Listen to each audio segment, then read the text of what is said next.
Inilah iman ketauhidan yang murni itu di situ. Dan ketika saat iman ini disampaikan oleh al-halat, berbunyi ana al-haq la fi jubati illallah, apa yang terjadi? Wa aksaruhum, kebanyakan mereka mengatakan dzalika dhalalatun, sesat. Karena nggak paham. Masa sih Allah iku makhluk? Lah ngoten nggih. Masa sih nafsu iku Allah? Wis nek kaya ngene, Pak. Wis daripada gegeran, ya. Gak usah diterusno. Wis tinggal rokokan ae mbak nyantai.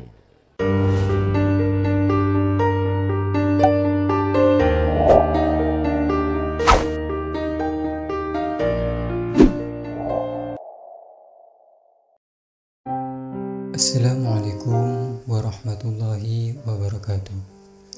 Alhamdulillahirabbil alamin. Salam sejahtera buat teman-teman semua yang sedang menyaksikan video ini. Baik, sebelum kita memulai videonya, mari kita bersama-sama bersolawat kepada baginda Nabi Muhammad SAW. Allahumma salli ala sayyidina Muhammad wa ala ali sayyidina Muhammad.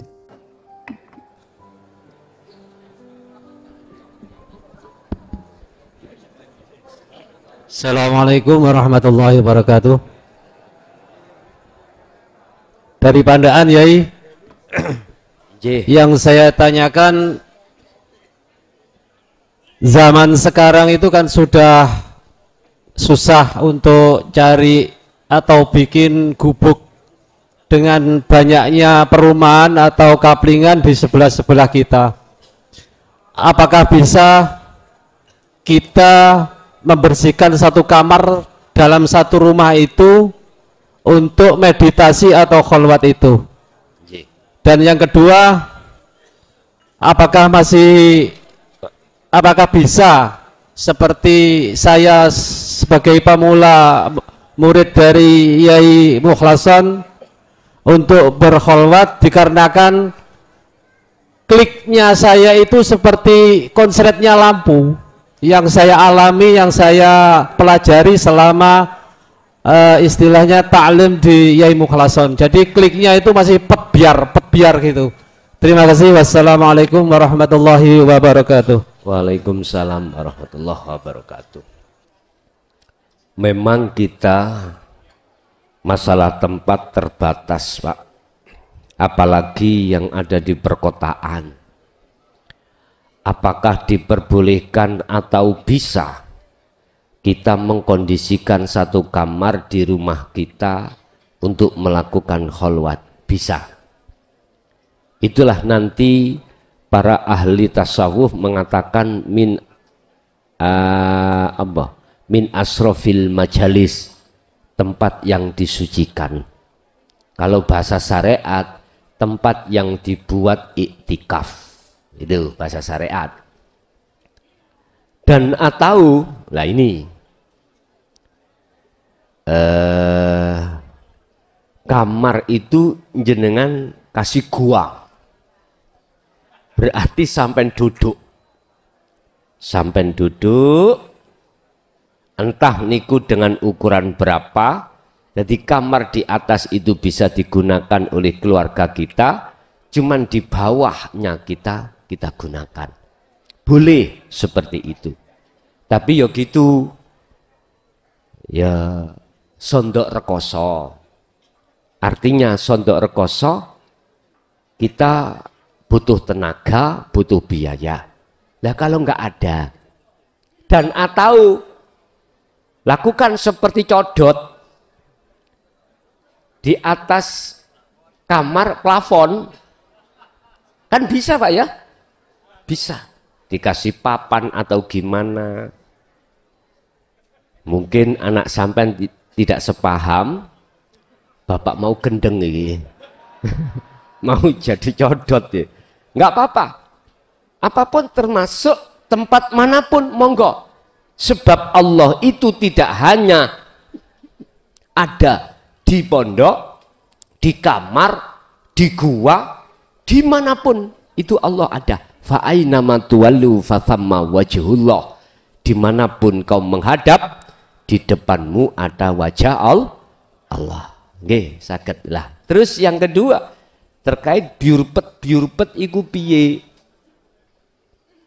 Ini loh Pak, mungkin gak mungkin, memang ya kita itu tidak sepenuhnya menjaga zikir setiap napas, dikarenakan kita itu jasad lebih sering bersinggungan dengan urusan dunia. Sampai coba zikir yang ku sebut sebagai sirul asal ini, fungsikan setiap napas keluar masuk. Aku yakin nanti tidak biurpet. Otomatis Anda nek kepingin cepat ya harus tinggalkan pergaulan secara fisik. Itu tadi Pak. Wis nggak bisa.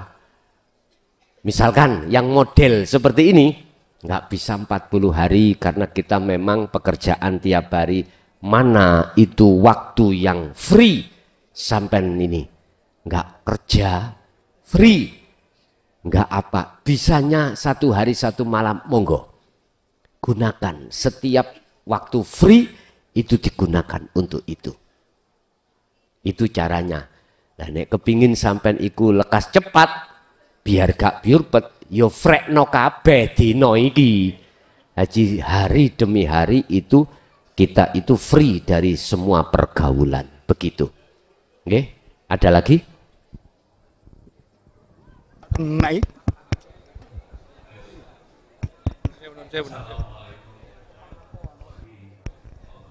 Sininya mati. Masih mati.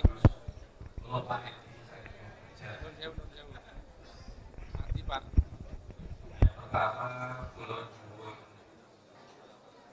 pencerahan terkait satu ayat, innallaha la yughayyiru ma biqaumin hatta yughayyiru ma bi anfusihim. Yang pertama, nomor kali terkait kalian ayat ingkang dipun sampaikan, ya ayat Tuhan nafsul mutmainnah irji'i ila rabbiki radiyatan mardiyah. Kalau wau Gus Mukhlasun sampun nerangaken bahwa posisi nafsu yang mendapat rahmat itu, nafsul mutmainnah, ini posisinya kan masih belum, posisinya masih posisi dipanggil Gus. Artinya belum sampai kepada radiyatan mardiyah fatkuli fi ibadi jannati. Kula nyuwun keterangan menika Gus. Menika matur nuwun. Wassalamualaikum warahmatullahi wabarakatuh. Waalaikumsalam warahmatullahi wabarakatuh. Innallaha la yughayyiru ma biqaumin. Sesungguhnya Allah itu tidak akan merubah nasib sebuah kaum jikalau kaum itu tidak merubah sendiri. Ini ayat, jikalau kita pelan secara syariah, pasti masih ada dua. Masih ada yang menciptakan dan juga ada yang diciptakan. Kalau hidup, ada yang maha hidup, ada sesuatu yang mati dihidupkan. Berarti hidup kecil, mungkin begitu. Berarti masih ada hidup dua. Ada yang mengutus, ada yang diutus. Memang itulah Pak, pemahaman hukum syariah supaya kaum itu mau untuk usaha dan ikhtiar. secara logika, nasi sudah di depan saya. Jikalau saya tidak mau mengambilnya, berupaya usaha untuk mengambil, maka saya lapar tetaplah. Logika bisa diterima, Pak. Logika memang benar. Akhirnya munculnya satu ikhtiar usaha itu ada di situ. Tapi apakah kita harus berhenti di situ? Kalau kita berhenti, bagaimana seruan Rasulullah, seruan Allah terhadap kita untuk mengesahkan Allah? Nah, inilah yang jarang mau dibahas atau bahkan tidak pernah dibahas.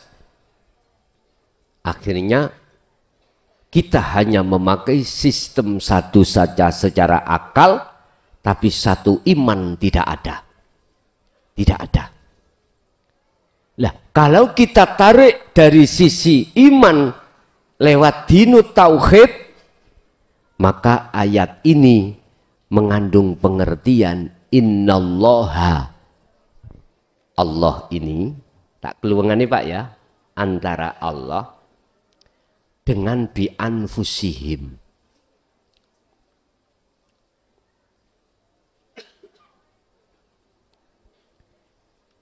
Bi anfusihim.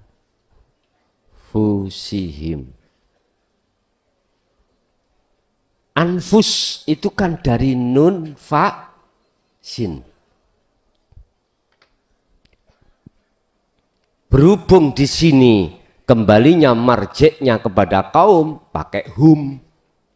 Nah, diartikan bi anfusihim, yaitu golongannya kaum itu.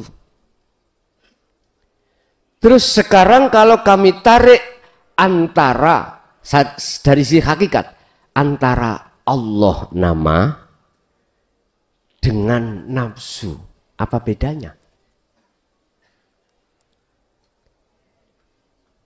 Itu kalau masih nama, masih di luar, itu namanya makhluk.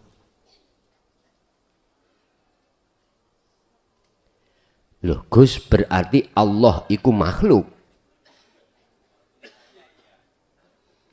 Kalau sebatas nama, ya. Kholik yang dimaksud itu bukan nama, bukan sifat, bukan zat, tapi aku. Aku yang mana? Aku yakin semakin lama jenengan kegelisahan, kebingungan nanti akan terjawab. Terjawablah. Terus kalau antara nama Allah dengan nama anfusihim, hidup di dalamnya siapa? Halo? Inilah keahatan Allah. Kalau ruhaniyah jenengan mandang loh ya, terhadap sesuatu yang tidak bisa kau sebut di dalam Allah nama, di dalam nama Allah, dan di dalam nama nafsu anfusihim. Nggak bisa ngomong kau. Oh kita ahad itu. Berarti yang berubah siapa bos? Allah dah. Inilah iman ketauhidan yang murni itu di situ.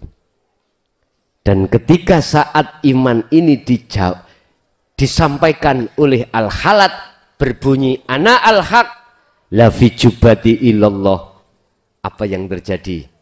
Wa aksaruhum, kebanyakan mereka mengatakan dzalika dhalalatun, sesat, karena nggak paham. Masa sih Allah iku makhluk? Lah ngoten nggih. Masa sih nafsu iku Allah? Wis nek kayak ngene Pak, wis daripada gegeran ya, gak usah diterusno. Wis tinggal rokokan ae mbak nyantai.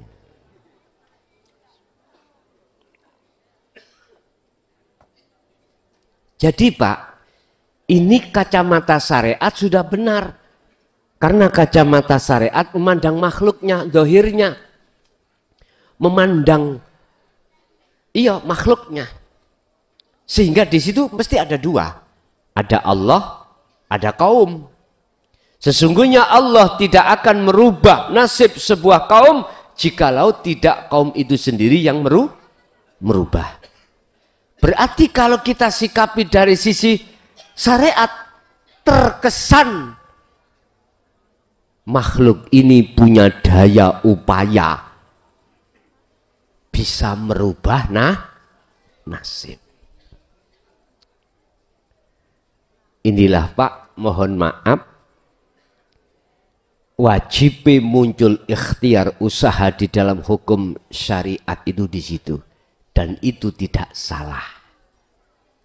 Tapi kalau kita sikapi dari sisi kacamata ahad atau hakikat, beda Pak. Sudah tidak ada yang lain, karena pandangan ruhaniyah mubasyirah itu tidak memandang makhluknya, tetapi memandang kholiknya. Kholik di dalam Allah, kholik di dalam anfusihim. Istilah gampangane, klason iku tidak akan pernah bisa duduk di sini bertausiah manakala tidak ada kholik dalam diri klason. Jelas nggih? Terus mengapa Anda kok memuliakan klason, memuji klason? Puja dan pujilah sebenarnya yang dipuja itu. Apa sing klason puja dan pujinya iki? Sing tak puja, sing tak puji ya kuwi. Sama apa yang dikatakan Rasulullah. Kamu sama saja dengan saya. Mengapa kamu menyembah, memuji aku? Dan mempunyai keimanan bahwasanya aku yang memberikan petunjuk.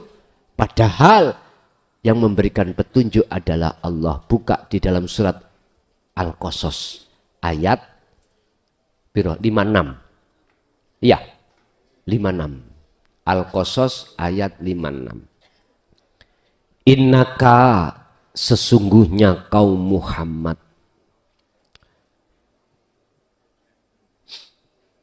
ikulah tahdi,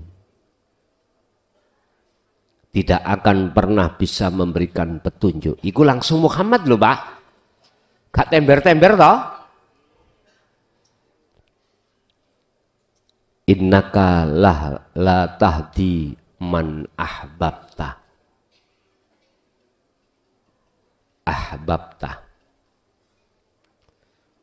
walakinnallaha yahdi mayyasha.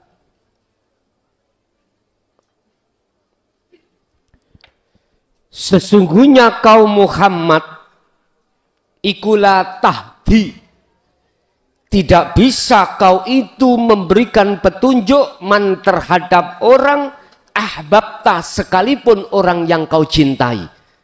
Berarti orang dekat. Orang dekat. Umpama guru nang murid, umpama nabi atau rasul nang umat, nggak bisa.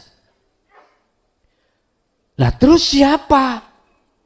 Lah wong nyatanya yang memberikan petunjuk keilmuan itu Muhammad.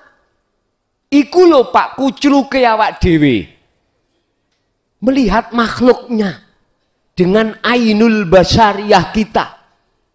Sedangkan ainul basyirah, mata hati imanmu tidak mau melihat hidup yang ada di diri Muhammad. Inilah persoalannya yang menjadikan kita selamanya buta terhadap Allah. Satu, ilmunya gak dijelaskan. Nomor dua, malah Anda ditarik untuk beriman pada makhluk. Ini namanya dzil mudil, sesat dan aku iki buta Pak, jenengan iki wuto semuanya. Ayo melo aku nang dison. Ae nang alun-alun. Alun-alun iki ning ndi to, Son? Wis ta, nganu to aku. Kula mboten saged bilang, "Oh, di sana." Aku tahu nggak bisa. Wong saya buta. Lah terus saya nggak bisa melihat ngene, Son. Kecokno kanca liyane. Kau wecokan Pak sampean. Yaiku jeneng gecokan sarung. Saya berangkat, yang di depan siapa? Misalnya kula mohon, Kang, wis tak gecoki. Aku buta. Mesti mlakuku ngawur, Pak. Ngawur. Iki BE. Di depan ada tai sapi mesti tabrak. Wis ta, sampean jawab dengan akal, sedikit akal, gak usah hati. Akal ya. Saya dengan jenengan bisakah sampai alun-alun? Nek pancen bisa, aku wani ketokan manuk. Ayo, lu temenan.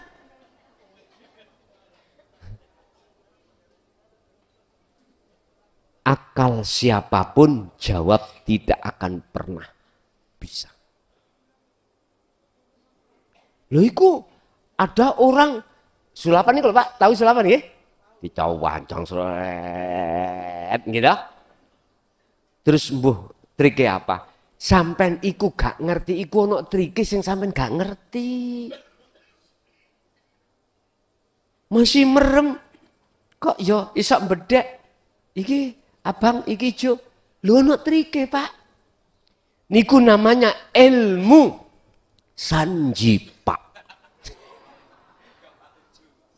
378. Iku ilmu sanjipa. Nggih. Ngapusi. Kula niki wis ning LP ku Lalang Buana, Pak. Ketemu wong sing model koyok ngunu. Koyoke nyata iya. Pungkasannya ada trik yang kita tidak tahu. Yo kok ero yo. Padahal ketutup. Ternyata ada trik sendiri. Bapak Ibu sama ruhaniyah kita tatkala buta pada Allah. Saya mengajak jenengan untuk kepada Allah. Saya giring, saya tuntun. Enggak bisa. Oke, kita teruskan.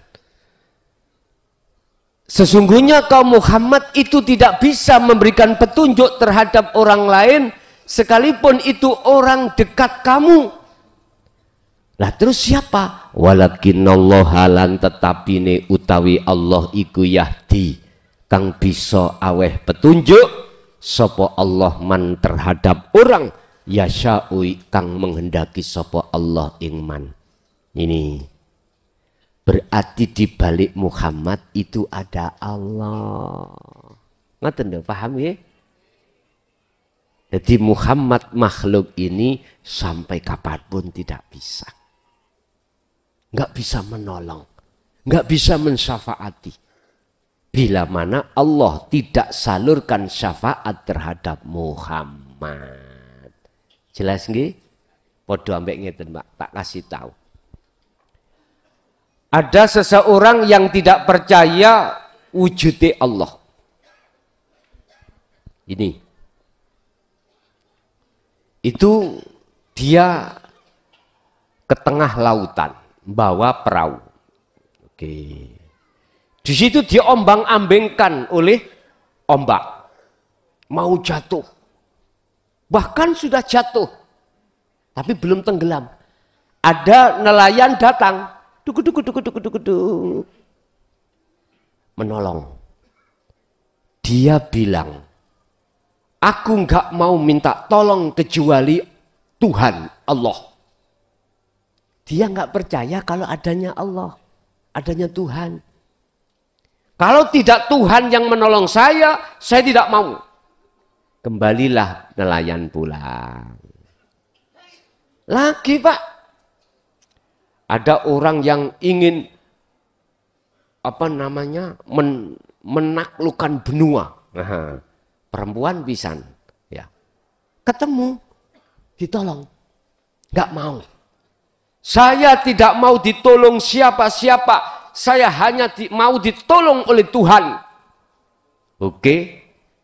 Anak yang nelayar tadi meninggalkan seret. 3 hari jangkep, tenggelam, mati.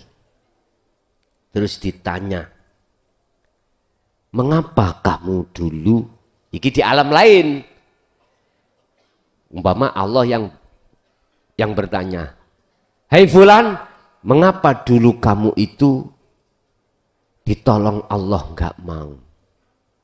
Mengapa? Saya hanya ingin ditolong Tuhan, ditolong Allah. Mana? Terus dijawab oleh Allah, ingatkah kau ada nelayan 2 kali menolongmu, kamu tidak mau? Gara-gara si korban ini tadi tidak bisa melihat Allahnya di dalam diri si nelayan. Itu adalah utusanku untuk menolong awakmu. Berhubung kau melihat makhluknya, melihat Muhammadnya, melihat utusannya, ya otomatis kau menolak. Kau menolak atas pertolonganku. Sesungguhnya aku sih nolong. Ini Pak, 2 kali saya mengutus utusaku untuk menolong dirimu. Tapi kamu yang tidak mau. Sebab kau melihat makhluknya. Artinya apa Pak? Gini loh Pak. Ketika saat hati kita, mata itu masih ada gambar makhluk. Makhluk ya. Jangan harap nyatanya Allah. Paham ya? Ketika hati kita basiroh ini beriman gambar makhluk, maka tak akan tampak nyatanya Allah. Yes. Jadi kembali kepada pertanyaan, jikalau kita masih melihat makhluk, maka kita akan menuduh kalau Allah kongsi dengan usaha ikhtiarnya makhluk. Yang kedua, terkait ayat tatmainnul qulub. Ayat ya ayyatuhan nafsul mutmainnah. Ketika posisi memang Pak, jiwa itu dipanggil karena ruhaniyah itu belum ada di dalam, masih ada di luar.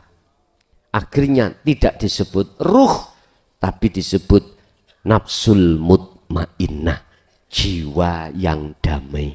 Mengapa damai? Karena jenengan sudah nerima ajaran dinut tauhid. Makanya jenengan kalau sudah hati Anda menerima ajaran dinut tauhid, beda Pak. Beda. Jenengan tahu kebenaran yang bagaimana. Antara batil dengan hak sudah tahu. Ini belum melakukan padahal. Belum melakukan khalwat atau jenengan belum melakukan zikir. Tapi sudah paham tentang dinut tauhid, mesti dalam hati sampai ada kesejukan. Kesejukan. Sehingga bisa membedakan mana hak dengan batil. Pasti berbeda Pak. Sebelum Anda hati menerima dinut tauhid, sesudah beda Pak. Dalam rangka menghadapi problematika kehidupan dunia, beda sekali. Apa sama antara orang buta dengan orang yang tidak buta? Jelas nggak sama. Apakah sama antara orang bodoh dengan orang mengerti? Tidak sama. Apakah sama orang yang gelap dengan orang yang terang? Jelas tidak sama. Apalagi jenengan teruskan di dalam tindakan khalwat nanti. Itu pasti. Lah, berhubung si ruh kita itu belum melakukan tindakan kembali, maka dipanggil nafsul mutmainnah. Radhiyatam mardiyah, kembalimu itu tidak hanya jenengan ikhlas ridho melepaskan apa yang dititipkan Allah yang tadinya kita aku-aku, itu kita lepaskan. Dan juga rasa keakuan diri ini sudah tidak ada. Itulah disebut rodiyatam mardiyah. Kalau sudah begitu, fadkhuli, masuklah. Fadkhuli, masuklah kau fi ibadi wadkhuli jannati. Ku masukkan kau di dalam golongan hambaku, yaitu golongan yang masuk surga. Itu artinya apa? Jenengan itu kedamaian akan bertemu. Menemukan kedamaian yang hakiki, itulah alam yang bakok, itulah alam yang kekal, yaitu alam pertemuan. Ada lagi? Perempuan, silakan. Ayo.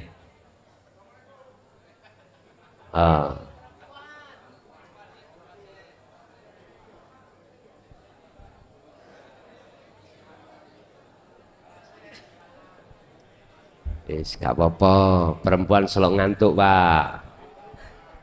Assalamualaikum warahmatullahi wabarakatuh. Waalaikumsalam warahmatullahi wabarakatuh. Saking pundi?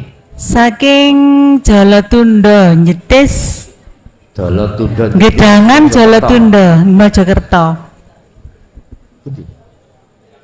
Jetis, Kecamatan Jetis. Oh, ada di situ desa Jalatunda. Oke, monggo Bu. Yang saya pertanyakan, gimana solusinya Gus untuk ketenangan hidup? Saya merasa tuh banyak cobaan gitu.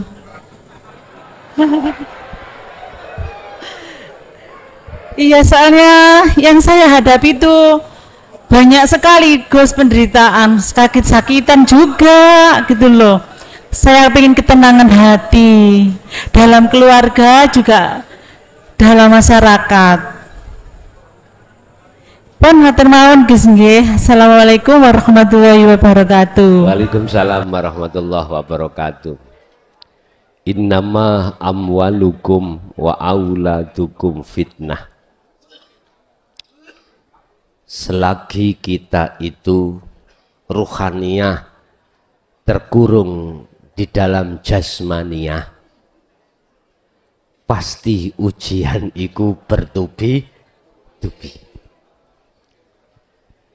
Tidak dari suami istri, anak. Terlepas suami istri, anak, kebutuhan. Loh, memang kita tidak bisa untuk menolak, Bu. Nggak bisa. Kalau kita ingin untuk tidak ada ujian, mohon maaf, manu kudu lepas songko sangkar. Berarti kurungan manuk iku sampean rusak. Kemudian burungnya udah wis. Kholwat iki termasuk jawaban. Nggih. Termasuk jawaban Ashabul Kahfi atau Nabi Musa atau Nabi Ibrahim, tinggalkan semuanya. Baik secara jasmani, lebih-lebih secara rohani, kita tidak boleh berkomunikasi dengan siapapun. Baik secara jasmani, lebih-lebih rohani. Iku tadi, ono kamar, ojo metu. Walaupun ada orang dodok-dodok, yujah, wai arisan, ben telinga sampai nggak dengar, sampai sumpeli kapas, nggak dengar loh. Tapi yang jenengan bilang sama suami atau anak, tolong yo ojo diganggu aku gedene 40 dina 40 wengi. Sing bapak iku berancah, tolong ojo berancah. Ngertos berancah. Wong Medan mboten apa cara bahasa Indonesia ini berancah, Pak? Birahinya besar, gitu. Mas tolong praise. Lho ono apa? Kolter. Kolter kan membersihkan, gitu. Praise. Mboten napa-napa. Sing penting jenengan jawab biar nggak ada salah paham. Oh iki gara-gara ngaji nang klason. Lah bojongku nek kudu Arab terus ya apa? Gampang, Pak. Untuk menurunkan nafsu birahi gampang. Jenengan nek purun. Sampean putul manuk sampean. Loh, nggih. Estu. Sampean putul. Iki jan top markotop. Sampean tanya pada istri saya. Wis tak potong separuh ini. Jadi karinda sedok dipi-dipi. Sampean tanya. Top markotop. Nek gak percaya buktekno. Tapi jangan mengatakan aku dikongkon Gus. Oh, jangan ngono. Kan tak kei solusi. Nek cara Rasulullah ngkei solusi gampang. Poso. Luwekno wetengmu, seringlah lapar. Tapi ada, Pak, orang yang kelainan. Semakin lapar, semakin nebyak-nebyak. Ada seperti itu. Lho wis nek seperti itu, Pak, solusi ini hanya satu, pedoten. Wis. Mari nek gak percaya, mari. Nggih. Jadi Bu, nggak bisa Bu kita akan menghindari ujian dari Allah itu selama kita masih berinteraksi dengan urusan dunia. Istilah kalau kita masih hidup di dunia pasti bertubi-tubi. Ingat, semakin nyun sewu, semakin Anda derajat ruhaniyahmu di mata Allah semakin besar, berhubung jenengan ini melakukan sistem seperti Rasulullah, maka semakin besarlah ujian Anda. Nggih, ora apa-apa. Wis, urusan ujian yang datang bertubi-tubi jangan dihitung. Yang jelas bagaimana kita lolos dari ujian. Hanya itu. Bagaimana? Fastaqamu. Kalau hadis fastaqim. Bejo irapet taline Allah. Zikir iku. Baru jenengan bisa lolos. Gampang Gus ngomong. Wis, gak usah dibalen-balen ini kok. Memang seperti mudah, tapi kalau sudah terbiasa kita untuk berzikir akan jadi mudah. Nggih. Ada lagi ibu-ibu, mesti santai nih Ibu. Nggih, monggo.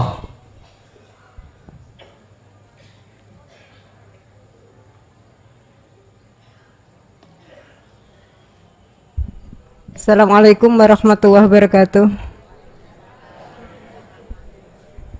Pangapunten, seperti yang disampaikan tadi dalam kita menjalankan kholwat, di situ ada sampai kepada musyahadah atau pertemuan kita dengan Allah. Yang di situ nanti kita juga nggak tahu akan kembali atau kita akan terus. Yang menjadi pertanyaan saya adalah, mohon maaf Gus, menikah masih terikat kepada makhluk. Apakah sebelum kita melakukan kholwat sebaiknya kita juga berwasiat kepada keluarga kita untuk hubungan kita kepada sesama manusia, hablum minan nas, yang di situ kita ada tanggung jawab kepada sesama manusia. Mengadakan apa? Wasiat. Wasiat. Iya, sebelum kita berkholwat. Kemudian yang kedua, dengan perjalanan kholwat seperti itu tadi, bolehkah juga difahami atau dimaksudkan bahwa kholwat itu juga sebagai ajang pembersihan diri atau pertobatan kita atas dosa-dosa yang kita lakukan sebelum ini. Terima kasih. Assalamualaikum warahmatullahi wabarakatuh. Waalaikumsalam warahmatullahi wabarakatuh. Khalwat bisa diterjemahkan seperti itu, bahwasanya kita sudah meninggalkan dunia, otomatis berwasiat itu boleh. Barangkali jenengan betul-betul tidak dikembali, akhirnya Pak Mudin nang corong innalillahi wa inna ilaihi. Boleh. Dan itu perlu, penting. Bisa khalwat diartikan kita sudah tinggalkan selain Allah. Dalam bentuk di dunia ini kita menuju pada Allah, bertemu kematian, bisa. Memang Pak Bu, intinya khalwat adalah bebersih diri dari kotoran-kotoran yang mengotori hati. Yakfur bitawuti wa yu'min billah. Tinggalkanlah iman-iman selain Allah tadi. Jikalau kau betul-betul meninggalkan hal itu, maka wa yu'min billah, imanmu pasti hanya pada Allah.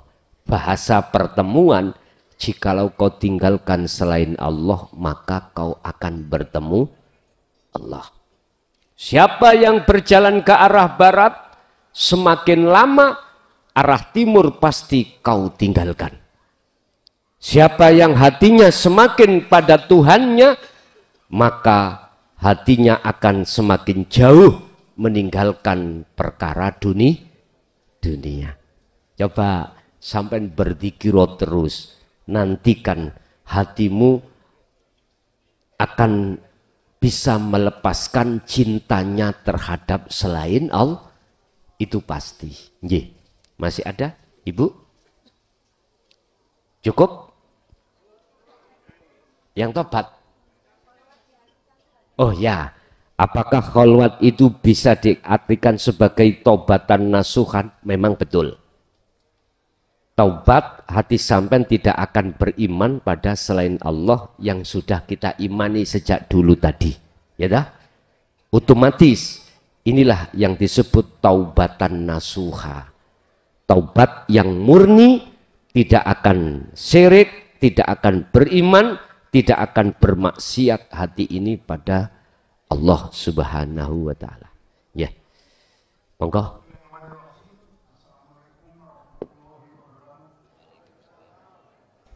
Nama saya Agus Tulus dari Trenggalek Munjungan, Pak. Yang saya tanyakan pada Gus, saya sebulan yang lalu ke sini, Gus, akan menemui Gus Klason, tapi tidak bisa ketemu karena keadaan mungkin ya. Lalu saya ketemu dengan Gus Jen, adik Gus Klason.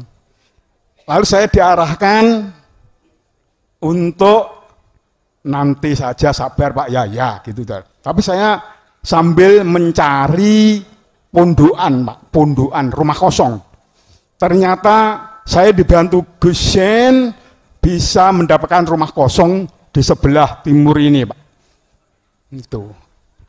Untuk itu, mbok bilih ada saudara saya dari Trenggalek yang ingin bergabung dengan saya, bisa. Saya di musola Poncotan itu, satu rumah penuh, kamarnya 3, masih saya pakai 1, tinggal 2 dan yang lain masih ada. Itu pertama. Terus yang saya tanyakan, Gus, gandeng saya tadi sudah kontrak rumah 1 bulan Ramadan ini ya. Lalu besok itu sudah selesai. Lalu saya ingin khalwat di sini selama bulan Ramadan. Terus saya teruskan di rumah saya. Jadi 2 tahap, 20 dina apa berapa gitu ya. Itu bisa atau tidak? 1. Yang kedua, atau saya karena jauh di pesisir kidul, saya harus pulang ke rumah 2 dina lagi teko, kira-kira gitu. Itulah ya, saya terus sing ngenteni rong dina, gek leren kok sedina rong dina, lagek kolwat di rumah. Itu bisa apa tidak? Yang ketiga, kalau tadi jiwa itu adalah roh yang belum suci. Kalau nyawa itu apa, Gus? Terima kasih. Assalamualaikum warahmatullahi wabarakatuh. Waalaikumsalam warahmatullahi wabarakatuh. Dari pertanyaan yang pertama, boleh dimanapun jenengan berkholwat, disilahkan. Disilahkan. Sebab dimanapun tempat itu tempatnya Allah. Allah pun juga ada di Trenggalek, juga di Mojokerto. Dan Allahnya itu sama, tapi bukan dua. Sama tapi bukan dua. Jadi di sini selama Ramadan silakan, terlepas Ramadan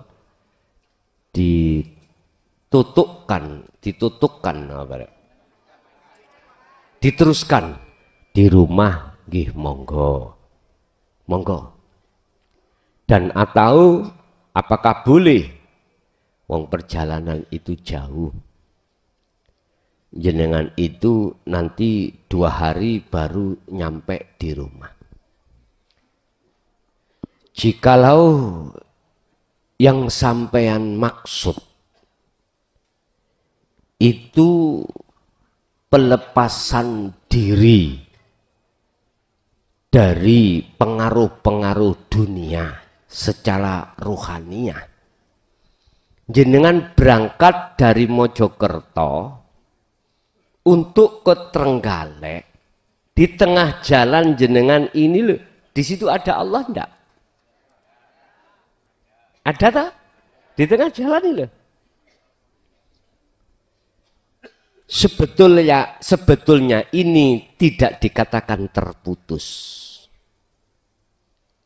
Manakala hati panjenengan ikut tetap memegang tali Allah. Cuman yang dikatakan terputus itu pergaulan dari seseorang atau makhluk, enggak apa-apa. Sama dengan besok ketika habis baiat, itu kan hati langsung wajib kholwat menuju dan bertemu Allah. Loh jenengan pulang, ini kan secara dohiriah kan dereng belum disebut kholwat toh. Tapi ruhaniah sampean disebut kholwat. Karena jenengan mulai saat itu sampai nyampe di rumah, di sini hati jenengan selalu berdikir.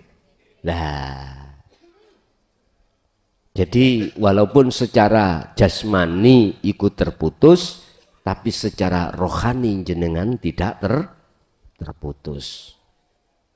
Lu lali ya, Kang, iku mau nendalan pas nemu duit ombyoan lali. Nah, kuwi lali gak dzikir iku aslinya gak pengen. Tadi saya katakan, aslinya jenengan itu selalu ingin memegang tali terus pada Allah supaya selalu connect. Tapi Allah berkata lain.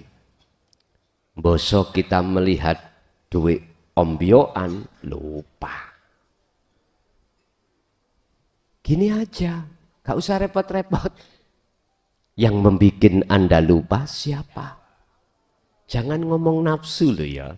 Memang koyoke prosesnya nafsu. Nafsu ngalihkan pandangan hati sampean dari Allah menuju uang tadi. Berarti kau menuduh nafsu bisa. Sampean harus tahu siapa yang mengendalikan nafsu. Loh, penak nek ngene. Penak. Jadi boleh Pak, walaupun itu secara jasmani terpotong 2 hari lah, katakan secara jasmani jenengan itu tidak berkholwat, tapi secara rohani tetap kholwat.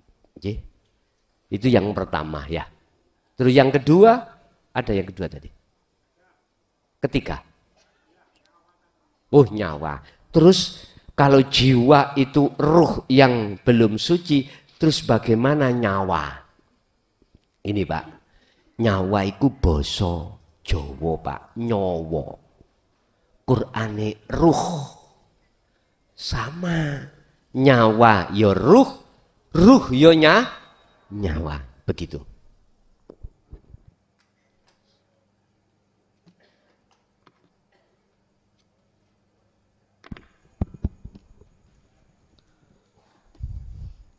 Assalamualaikum warahmatullahi wabarakatuh.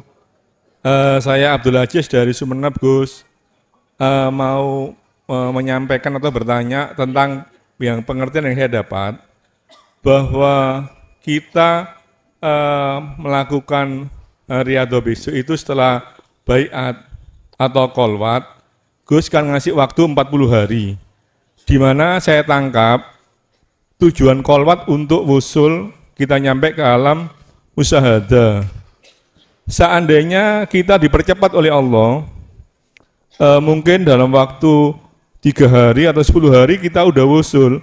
Itu selanjutnya apa kita terus melakukan dzikir khusus selama sampai 40 hari atau kayak gimana? Terima kasih. Wassalamualaikum warahmatullahi wabarakatuh. Waalaikumsalam warahmatullahi wabarakatuh. Mungkin jawaban ini dibuka di dalam surah Al-Hijr ayat 99.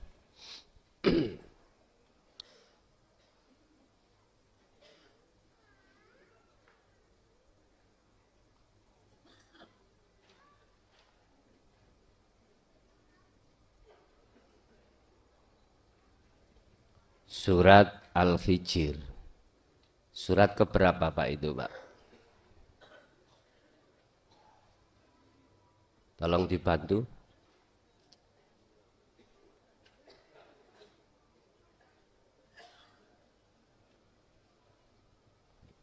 Al-Hijr.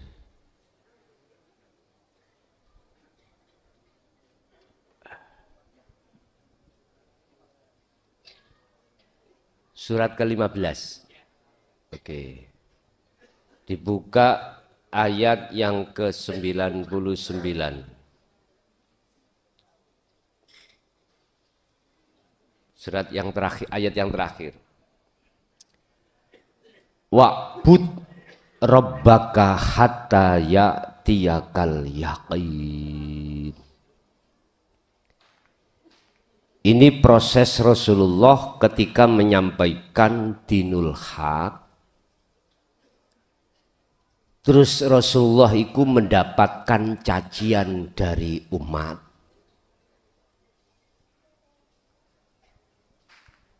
Terus Rasulullah di dalam dadanya itu terasa sempit. Itu ayat 97. Walaqad na'lamu lan yepti temen-temen. Ngerti sapa ingsun Allah. Annaka ing sak temene sira Muhammad iku yadhiku sadruhu. Iku yadiku rupek sempit apa sadruhu dodo ira Muhammad, maksudnya ati bima sebab apa yakulu kang do ngucap sapa umat. Apa ucapane? Menolak adanya dinut tauhid. Mereka itu podo mencaci Rasulullah ketika saat Rasulullah itu menyampaikan tentang menyembah yang benar, menyampaikan dinul haq. Tapi akhirnya Allah mengatakan terhadap Rasulullah, fasabbih bihamdi rabbika, bersihkanlah Muhammad hatimu itu dari gambar-gambar makhluk yang mencaci. Artinya, lihatlah di situ ada saya yang membuat hal itu terjadi.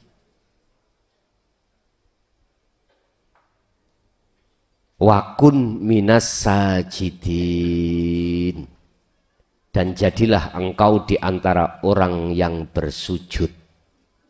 Sampai kapan? Fa'bud, sembahan, nyembah sira rabbaka ing pangeran sira hatta ya'tiyaka, sehingga teko nekani ka ing sira apa al yakinu, kematian. Artinya berarti kholwat iku sampai lah perkara berdiam diri tidak bertemu terhadap selain Allah bisa jenengan tinggalkan. Cuman hati jenengan gak bisa melepaskan zikir terus pada Allah sampai hatal yakin. Sampai kapan? Hatta ya'tiyaka, sehingga datangnya kematian. Kalau perkara sampai ikut tinggalkan pergaulan, jenengan stop, boleh, silakan. Monggo. Wong jenengan meninggalkan itu biar tidak ada yang gandoli kok. Gitu. Cek mudah jenengan ikut terus, hati mengasah zikir tersebut biar tidak mudah gampang terpengaruh. Monggo, rapopo. Tapi nanti ketika saat sampai bergabung lagi, bergaul lagi terhadap selain Allah, bagaimana?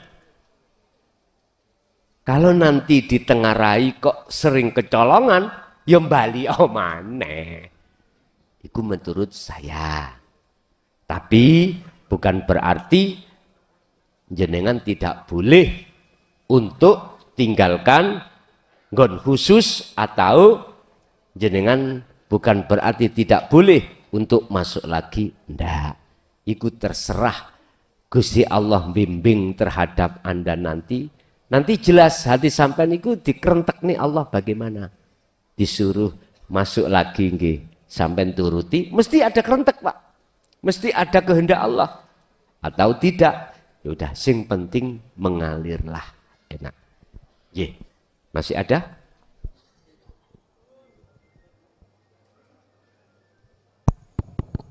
Oke, assalamualaikum warahmatullahi wabarakatuh. Saya dari Semarang, Gus. Nama saya Haryanto. Saya mau bertanya, moga-moga pertanyaan saya ini artinya pertanyaan yang artinya nggak terulang gitu ya. Ini saya menanyakan terkait masalah puasa Ramadan, Gus. Jadi puasa Ramadan ini saya pikir umat Islam akan mengejar Lailatul Qadar. Saya pikir umat seluruh dunia akan ngejar itu ya.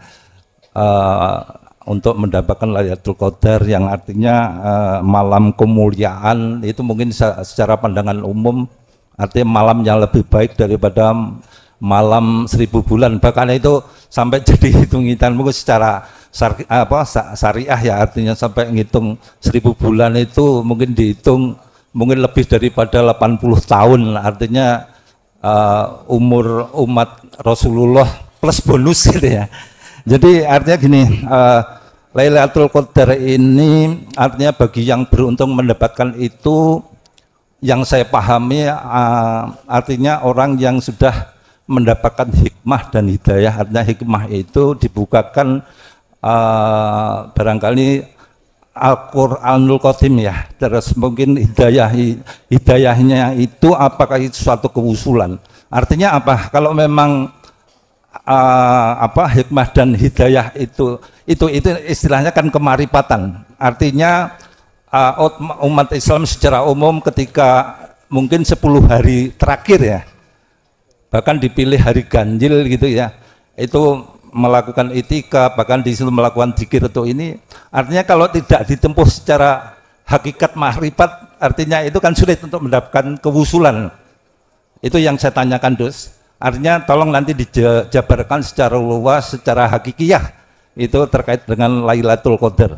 Terus yang kedua, gini Gus, artinya kegiatan ini, artinya BIMTEK ini dimulai itu bulan Ramadan. Saya hanya sekedar pengen tahu saja, apakah puasa Ramadan ini dijadikan suatu thariqah atau wasilah yang seperti jalan tol agar kita nanti artinya jalan tol dengan sistem wasilun, artinya sistem wasilun seperti Rasulullah itu mungkin yang dimasukkan kegiatan itu di bulan Ramadan ini. Artinya kalau di bulan Ramadan, artinya Lailatul Qadar itu yang ketiga ini. Lailatul Qadar itu berarti kalau tidak berarti di bulan Ramadan saja, kalau memang itu dari sudut pengertian dari sudut hakikiyah dan marifat ya. Artinya bisa ditempuh setelah Ramadan juga gitu. Saya pikir itu Gus tiga pertanyaan saya. Terima kasih. Wassalamualaikum warahmatullahi wabarakatuh. Waalaikumsalam warahmatullahi wabarakatuh. Lailatul Qadrin khairum min alfi sahrin tanazzalul malaikatu warruhu fiha biidzni rabb dan saterusnya. Di dalam keterangan hukum syariah terkait Lailatul Qadar itu khilaf, beda-beda pengertian atas keterjadinya Lailatul Qadar. Ada sepertiga yang terakhir, tepatnya di tanggal-tanggal ganjil, malam selikur, 23, selawe, dan seterusnya. Mereka yang menggunakan hal ini, istihadnya itu dikarenakan Allah itu ganjil. Oke, sah-sah saja. Justru ada yang mengatakan bisa jadi Lailatul Qadar itu jatuh di awal bulan Ramadan. Monggo saenake panjenengan. Di situ dikatakan lebih baik daripada 1000 bulan. Kalau dihitung yeski wetengene 80 tahun. Monggo. Tapi izinkanlah kami mengambil makna daripada Lailatul Qadar, apakah itu hanya terjadi di sasi Ramadan sesuai dengan keterangan di dalam hukum syariah? Apakah seperti itu? Dan apakah itu terjadi sejak hari ganjil? Gini Pak, coba kita urai dulu tentang Lailah.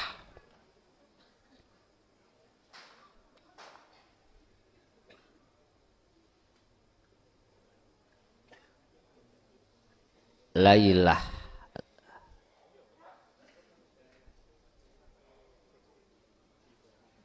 Lailah arti lugat malam.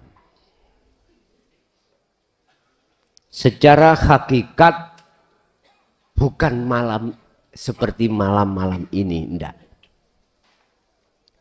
Sifatnya malam adalah gelap karena cahaya matahari tidak datang. Kita enggak berkata listrik, enggak.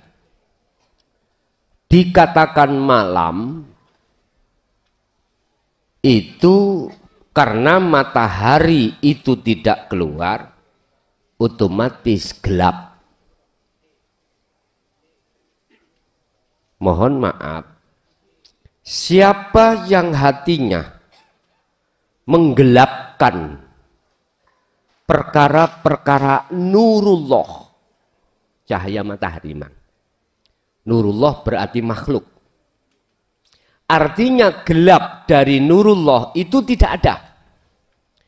Dalam hati jenengan makhluk enggak ada. Berarti iman sampean ini tidak terhadap makhluk.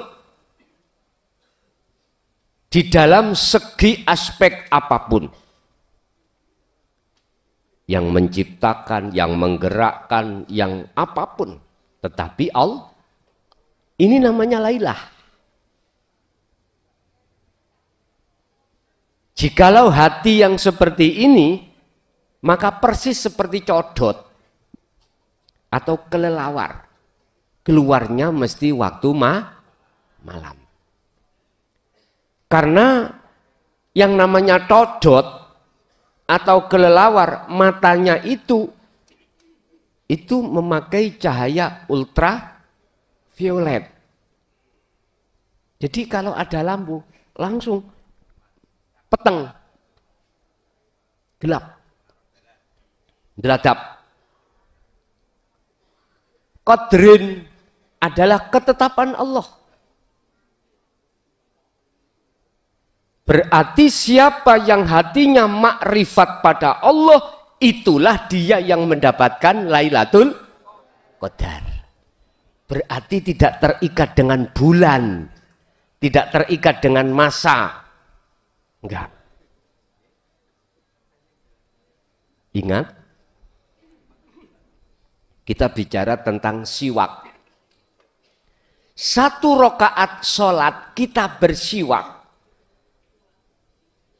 Dan atau 1 sholatan kita bersiwak itu lebih baik daripada 75 sholat kita tidak pakai siwak. Dan atau sholat 1 rakaat bijuhdin iku khairun, luwih bagus daripada sholat 70 tahun jenengan iku tanpa juhud, bighairi juhdin. Apik sak rakaat dengan juhud. Artinya apa? Berarti amaliyah sedikit jangan kau anggap boboti ringan. Jikalau amaliyah itu kau sertai hati makrifat pada, dan ini lebih baik di mata Allah, lebih berat timbangannya daripada 70 tahun kau sholat terus gak leren-leren, gak berhenti-berhenti, tapi hatimu menghadap selain. Ya wis. Oh kalau gitu sak rakaat sing penting makrifat bar ngono gak ngono. Ya bukan begitu maksudnya.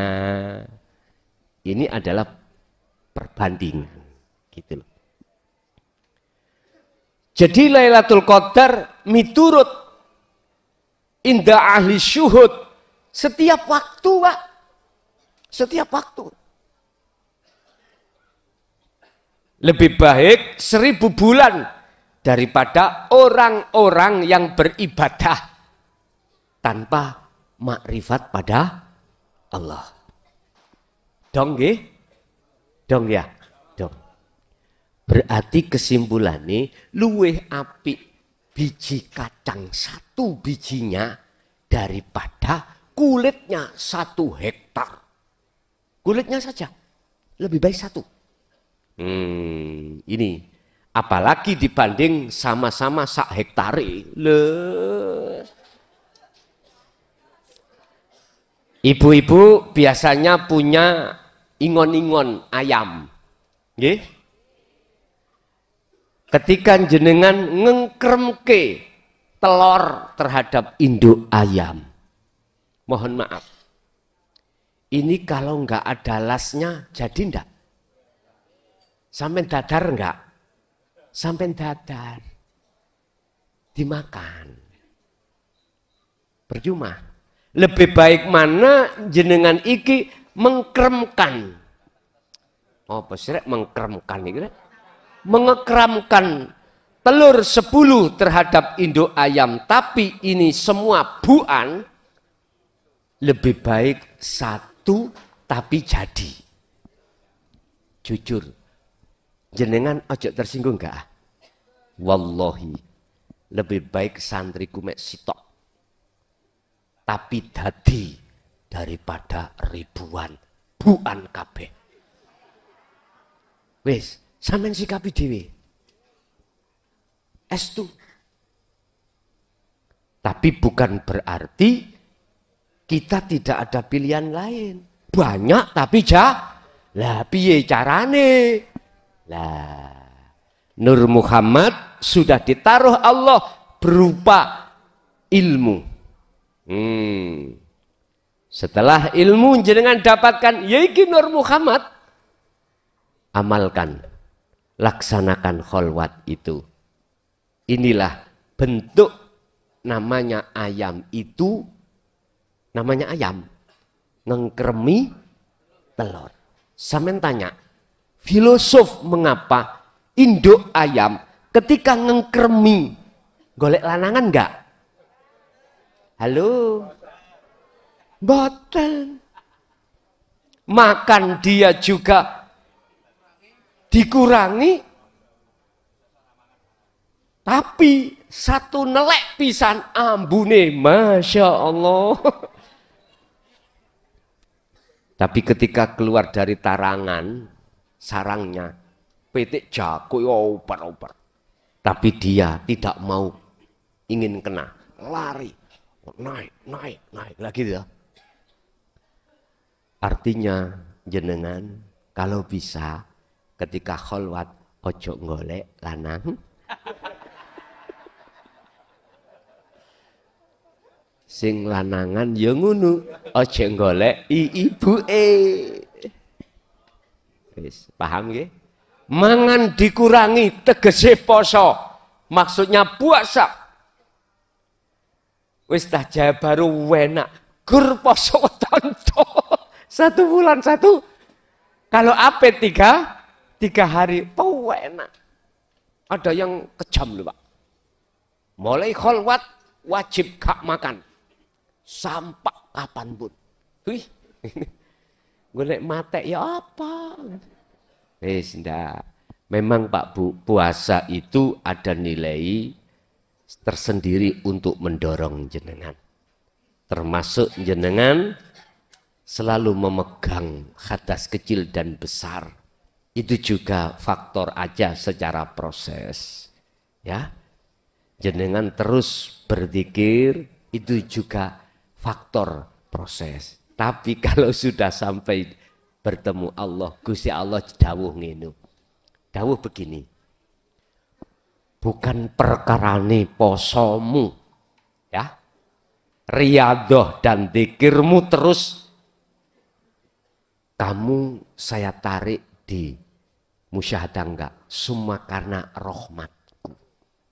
Iku artinya biar ketika jenengan iki kholwat gak rumongso dirimu yang melaku itu loh bos, maksudnya itu.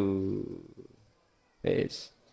Jadi Lailatul Qadar secara hakikat bagi ahli syuhud adalah setiap amaliyah jenengan baik mahdhuf ataupun ghairu mahdhuf, ibadah yang murni atau tidak murni, jikalau nata iju husnil ahwal mingkol bin zaidin atimu makrifat, itulah Lailatul Qadar. Lala apa sampean gawe setahun pisan malam selikur, wah berangkat bojone dijak ayo nang masjid,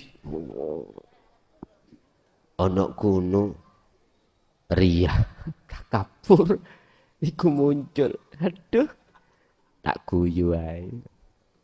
Ya wis babana, makome ana kuno kate piye? Wis ora apa-apa. Tapi supoten ojo di situ aja, Bos. Kita sekolah SD, jangan di SD terus, naiko. Ngono maksudnya. Akhlak istimaiyah boleh dibagusi, tapi naiko. Ingat akhlak ilahiyah. Biar betul-betul kafah. Udkhulu fisilmi kafah. Islamu biar sempurna, lanjutkan begitu. Masih ada? Monggo Mbah.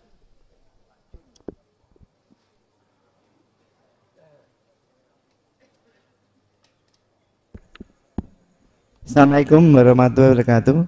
Nama saya Junisworo dari Mojokerto. Pertanyaan saya tadi Gus Munglason sempat bilang bahwa nanti kita nanti akan diberitahu mursyid kita mau apa. Artinya kita nanti mau dapat mursyid atau siapa mursyid kita, ataupun dari Pak Gus sendiri, atau seandainya ada mursyid kita komunikasinya bagaimana? Iya Pak. Iya tadi, kemudian bilang nanti akan disebut mursyid gitu katanya. Ya. Cobi alon-alon Pak. Alon-alon kuping Ya. keluar dublek.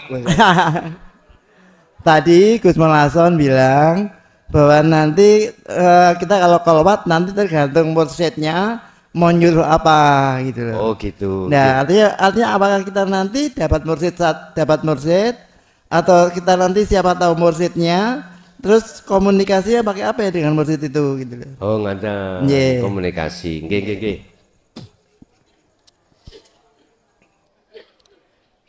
Mursyid itu ada dua pandangan Pak. Secara hablum minan nas, guru akhirat itu manusia. Ini sih proses lo ya. Dialah mereka, beliau-beliau itu yang mengajarkan dan memberikan petunjuk terhadap hati kita, khusus terkait bagaimana cara untuk menuju dan bertemu Allah. Khusus ilmu itu aja. Nah, disinilah nanti tergantung mursyidnya sendiri-sendiri. Menyuruh kholwat berapa hari, berapa bulan, berapa hari. Satu. Nah, yang kedua, mursyid secara hakikat. Mursyid itu apa tuh Pak? Sang petunjuk jalan. Sang petunjuk jalan. Secara hakikat ya urip ning dalam diri jenengan. Itulah yang disebut Allah Subhanahu wa ta'ala. Dan itu nanti jenengan dikasih waktu berapa hari. Tergantung. Yang jelas dalam hati sampean itu nanti ada bisikan atau petunjuk untuk terus lakukan. Kalau tidak, udah nanti ada di dalam hati sampean. Terus cara komunikasi terhadap mursyid bagaimana? Sekarang kembali kepada mursyid makhluk. Ya ambil HP. Ambil HP bisa nomor sing sampean ketahui boleh, dan atau bisa bertemu secara langsung boleh. Lah komunikasi jenengan kita kepada mursyid hakikati itu bagaimana? Dengan zikir. Dengan zikir itulah cara komunikasi jenengan kali kula pada Allah. Udah nanti di situ ada warid. Udah. Dan mungkin dengan warid itu akan memberikan petunjuk. Oh gini, engko kamu gini. Beres. Sing penak cekelen mursyid secara hakikat. Pun wis penak tok niku. Oke. Sudah cukup? Ibu, enggak ada Bu? Pun. Bapak Ibu hadirin jamaah rahimakumullah, sekali lagi sebelum kita tutup, besok adalah puncak dari kegiatan dasar tauhid sekaligus sebagai setrat khusus bagi pemula untuk melaksanakan kholwat. Mulai awal sampai akhir barangkali ada hal-hal yang kurang berkenan di dalam hati jenengan, kula atas nama pribadi nyuwun agungi pangapunten, dan semua apa yang telah diberikan Allah pada malam hari ini berupa ilmu, kefahaman, jadilah ilmu itu yang bermanfaat ila yaumil qiyamah terhadap anak putu kita. Lahumul Fatihah. Alhamdulillahirrabbilalamin, video telah kita simak. Artinya video sesi kali ini cukup sampai di sini, dan semoga apa yang disampaikan oleh beliau bisa bermanfaat. Kami selaku admin memohon maaf yang sebesar-besarnya. Akhirul kalam, wabillahi taufiq wal hidayah. Wassalamualaikum warahmatullahi wabarakatuh.